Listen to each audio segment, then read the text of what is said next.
Il y a beaucoup d'effets de mode dans le milieu du marketing. Vous voyez avoir tout d'un coup les gens ont envie d'apprendre sur un nouveau sujet, ça se renouvelle beaucoup. Bon, bien sûr, il y a eu le dropshipping, la mode qui ne meurt pas et qui renaît de ses cendres tous les 5 ans. Mais il y a eu aussi, par exemple, à une époque, tout ce qui était copywriting, c'était pas un grand sujet. Et puis après, c'est devenu un sujet qui est intéressant. Actuellement, on a les emails quotidiens. Enfin, il y a tout un tas d'effets de mode dans mon domaine, le domaine du marketing. Au niveau de la séduction, est-ce que tu remarques la même tendance? C'est-à-dire, est-ce que les besoins des gens changent au fil du temps? Est-ce qu'il y a des effets de mode? Est-ce qu'il y a des tendances comme ça un peu dans le marché que tu as remarquées et qui ont changé au fil du temps où toi, tu as été actif dans la communauté, même avant que tu aies ton site et à l'époque où tu étais actif sur des forums ou autres? Alors pour moi, il y a deux gros changements tendance, on va dire, sur ces 5 dernières années, on va dire. Parce que bon, déjà le besoin de fond, c'est-à-dire les coachings séduction à qui ça s'adresse à des gens qui sont majoritairement timides, introvertis et qui ont du mal avec les nanas. Et que ça se passe il y a 10 ans, 20 ans ou aujourd'hui, si tu veux, ça change pas.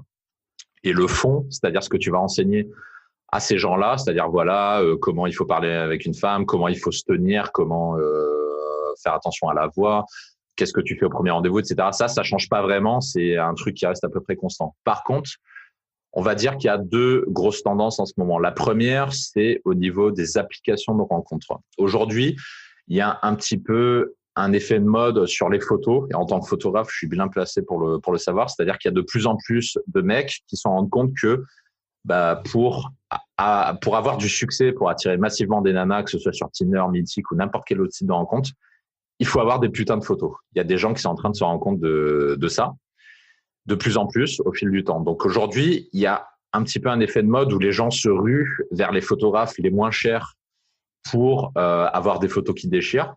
Sauf que c'est ça qui est assez rigolo. Ils sont en train de se rendre compte qu'en fait, un photographe pas cher, en général, il fait des photos assez bof, on va dire, assez banales, et ça les débloque pas vraiment.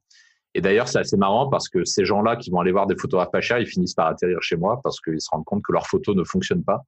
Et du coup, ils tapent sur Google les mots-clés qui vont bien pour essayer de se débloquer. C'est comme ça qu'ils atterrissent chez moi.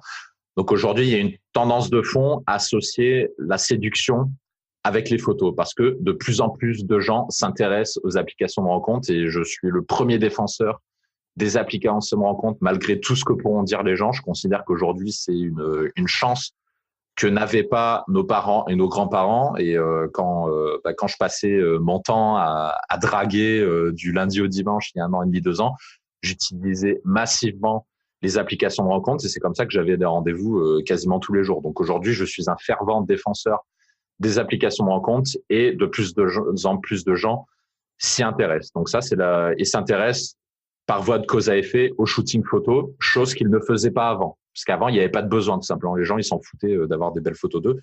Mais là, aujourd'hui, la concurrence, elle est tellement forte que si tu veux te démarquer, tu es obligé de passer par la case, je vais poser devant un photographe. Tu n'as pas le choix aujourd'hui, tu peux pas faire autrement. Donc, il y a cette tendance de fond qui s'est amorcée il y a 2-3 ans et à mon avis, qui va continuer de croître. Donc ça, c'est le premier truc. Ensuite, tu as une autre tendance de fond qui est, j'en parlais tout à l'heure, tout ce qui est MeToo, harcèlement, féminisme, etc. Il y a cette tendance de fond qui va avoir plusieurs effets. Premier effet, c'est que les gens vont moins s'intéresser au coaching street, c'est-à-dire ils vont avoir moins envie d'aller aborder dans les filles dans la rue parce qu'ils considèrent que c'est dangereux, qu'ils vont aller en prison, qu'ils vont avoir des amendes, etc. C'est pas vrai, hein, bien sûr, mais les gens, c'est ce que pensent les gens. Ensuite, derrière, en rendez-vous, ils vont être moins proactifs parce que les mecs, ils vont se dire ah ouais, mais si je la chauffe un peu trop, ça va être un peu dangereux, ça va être un peu ambigu. Et du coup, en fait, les gens se détachent petit à petit du coaching et du fait d'aborder dans la rue pour s'intéresser encore davantage aux applications de rencontre parce que justement, c'est moins risqué, c'est moins touché par ce phénomène, donc le phénomène MeToo que ne peut l'être le street.